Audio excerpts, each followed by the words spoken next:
selamat rota dan sebagainya. Maka kemudian diberikan nama kurikulum merdeka, sehingga tunas rimba 1 dengan tunas rimba 2 pun beda nanti.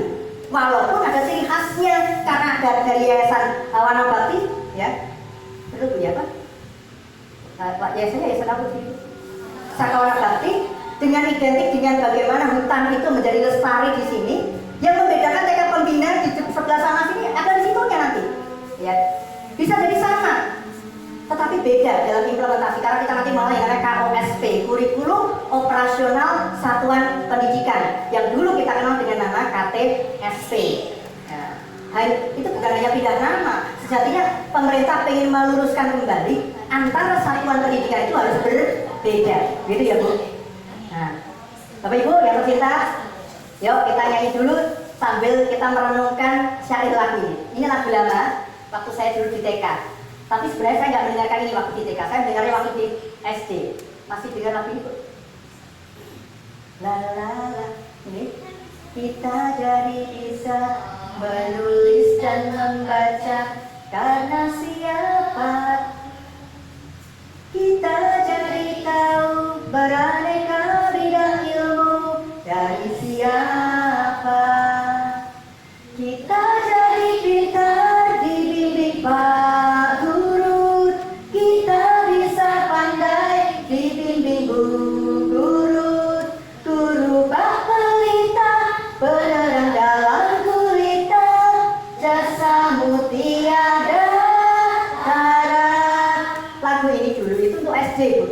Bisa baca tulis itu tugas guru SD, bukan guru TK. Ya.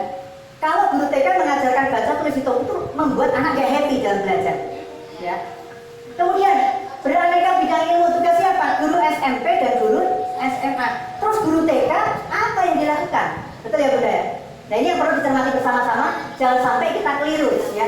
Peraturan pemerintah nomor 17 tahun 2010 sudah larang masuk SD, MI sederajat tidak boleh dites dengan baca tulis dan hitung. Maksudnya apa? Biar guru TK-nya sibuk menanamkan karakter pada anak. Ini TPA saya baru ngontrak rumah lagi karena muridnya kebanyakan. Murid ngontrak rumah, lalu muridnya datang, APE-nya tidak ada. Saya begitu masuk ada anak nangis, 3 orang anak nangis di situ. Ternyata Bunda, saya berpikir kalau nunggu mainannya ada, nanti masih besok, berarti anak nangis seharian dong. Kasihan. Saya masuk ke dalam kelas sambil pura-pura menirukan suara binatang. Ketok pintunya. Itu ada seorang anak yang paling sudah pemberani mendekat. Kayak ada ayam di luar. Ada ayam. Coba ada gurunya lihat saya, itu Pak Dedi. Coba dilihat siapa yang di luar sana. Saya minta lagi. Iya, suara ayam. Mulai tertarik. Yang nangis 3, tinggal 1. Tinggal 2 yang nangis, yang 1 mulai diam. Lalu saya ubah lagi. Aku bukan suara ayam, aku suara kucing. Bukan itu ayam. Aku suara kucing, ayam. Kucing, ayam. Ayam itu seperti ini. Wow, wow. Bukan itu yang kucing. Terjadi perdebatan saya dengan anak yang tadi. Lalu kemudian, oh Pak Guru bisa menirukan yang lainnya. Namaku Dedi teman-teman. Namaku Dedi. Ada seorang anak kelompok bermain TPA ya, umur 2 tahun setengah bilang, Mas masuk, Mas masuk. Senang sekali dipanggil Mas. Ubahnya langsung berubah jadi hitam. Saya masuk sambil saya perangkat. Lalu saya tirukan suara binatang yang lain.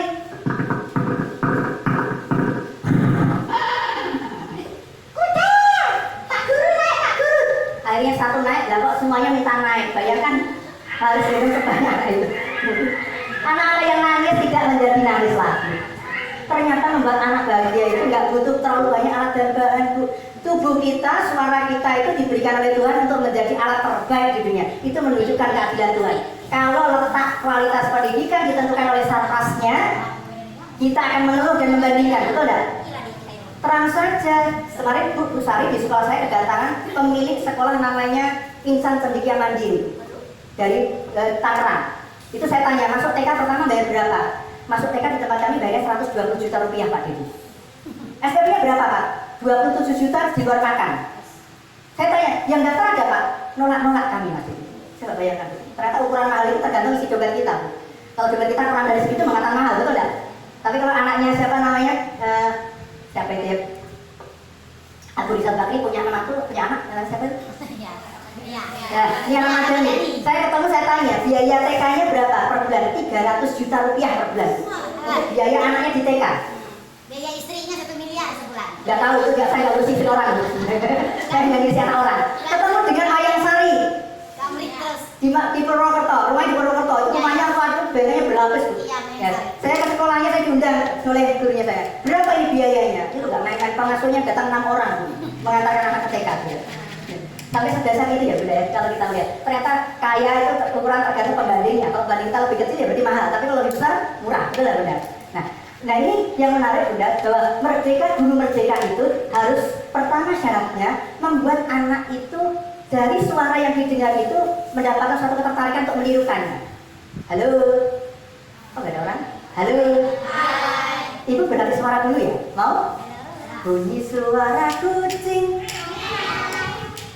Kucing itu tidak bisa meong, tidak bisa. Karena sini ada taringnya, ada begini. Maka dia coba sekarang dirubah dari M dirubah jadi W.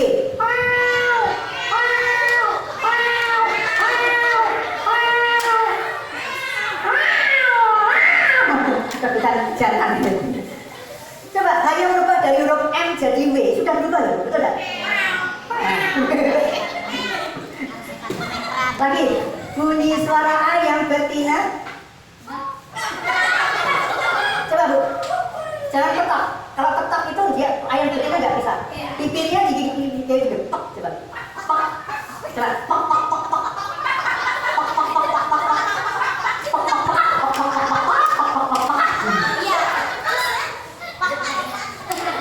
Misalnya, saya ketika ngajar pertama di TK Pembina itu mau ketika nyanyi suara saya kan jelek Bu ya.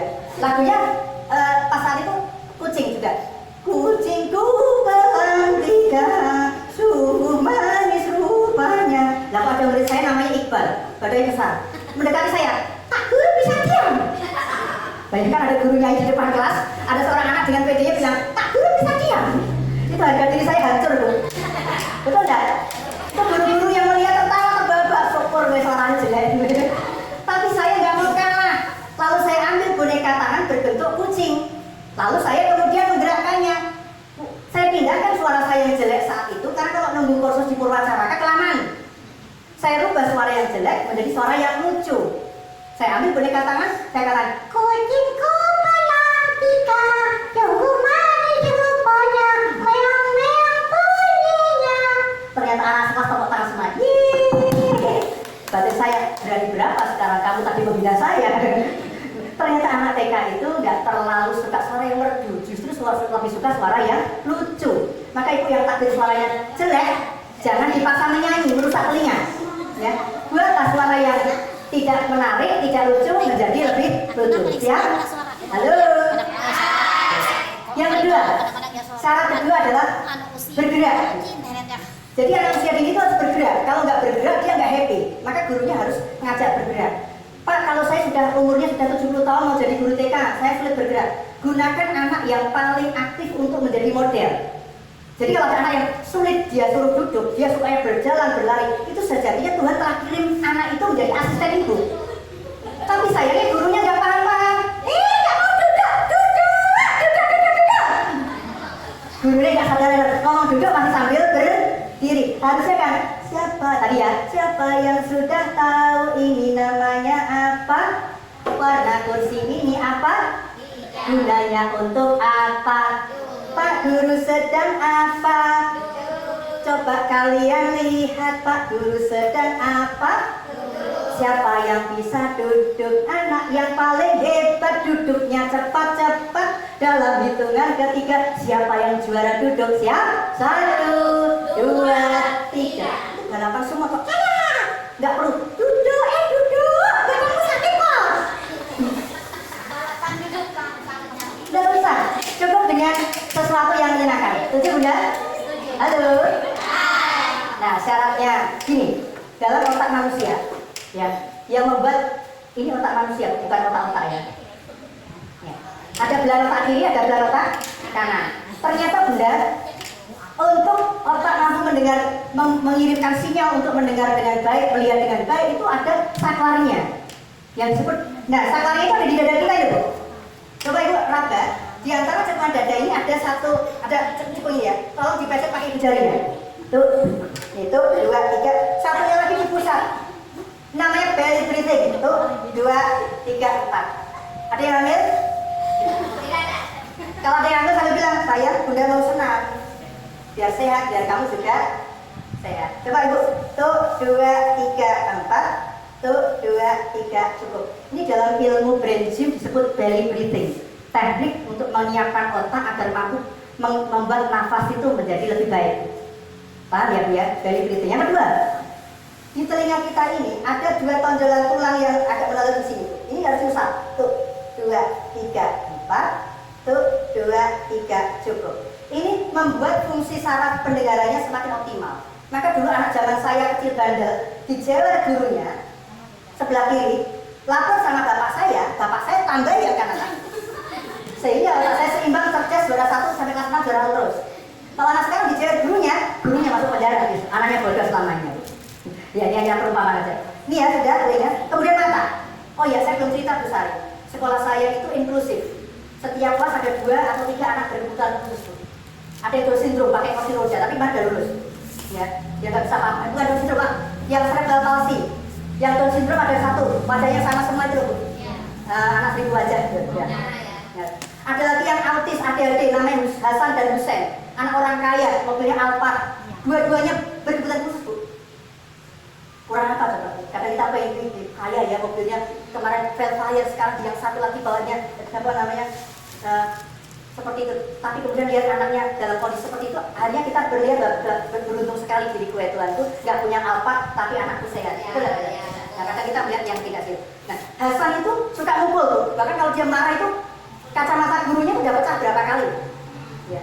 Memukul, membanting badannya besar. Maka dia ada pendampingnya sama seperti beliau ukuran badannya. Itu yang begitu Hasan itu marah langsung disikap dari belakang. Nah, itu ada. Jadi mereka kami setiap kelas dari PAUD sampai SD ada anak berkebutuhan khusus, sudah. Dan 1 anak didampingi 1 orang guru pendamping. Tidak boleh udah. Nah, tidak guru yang lain tak ganggu ya Bu. Apa yang masih? Oh enggak masih. Terima kasih. Nah, satu lagi Bunda, cara ngecek anak autis bagaimana? Ibu jari telunjuknya, ibu jarinya seperti ini, ya. Pandang jari ini, jempol ini, ibu jari ini, lalu buat angka 8 tidur. Yang agak lebar itu. Kepala tidak boleh bergerak, hanya mata yang melihat. Kalau ibu nanti di tahun ajaran baru melakukan ini, kok ada anak TK nggak bisa, matanya kemana-mana nggak sesuai, itu ciri autis Bu. Paham ya Bu ya? Karena gini. Yang terakhir adalah di masa endemi, pasca pandemi, itu kan anak yang mengalami speech delay, terlambat bicara, meningkat di Indonesia 70%. Ya, dia sulit bicara karena di rumah